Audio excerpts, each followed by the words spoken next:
Les gens qui n'ont pas une véritable vocation d'historien ne retiennent que les noms des vainqueurs.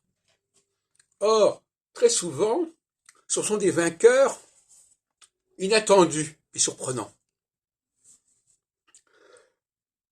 Et les vaincus auraient dû gagner, mais la phase solsticiale inverse les choses. C'est une phase saturnale en quelque sorte. Ceux qui sont en bas passent en haut. L'autre jour,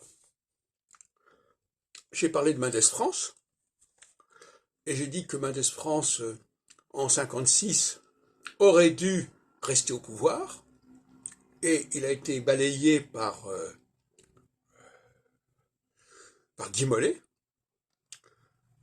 Et en 71, je me suis souvenu qu'Alain Savary était premier secrétaire du Parti socialiste et qu'il a été balayé par François Mitterrand, à cause toujours de la phase solsticiale.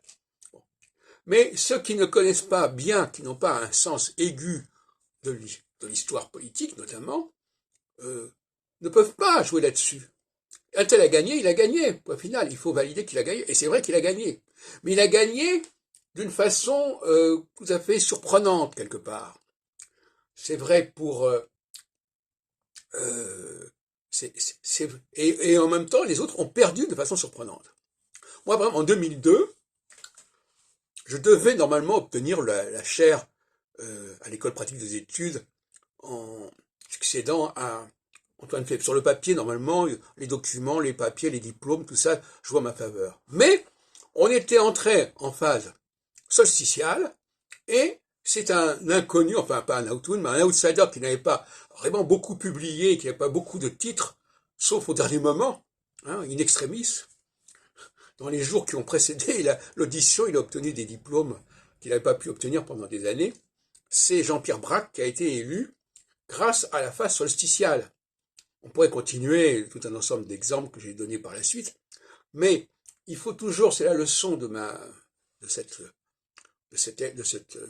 présentation, c'est que il faut toujours avoir en mémoire ceux qui sont en face.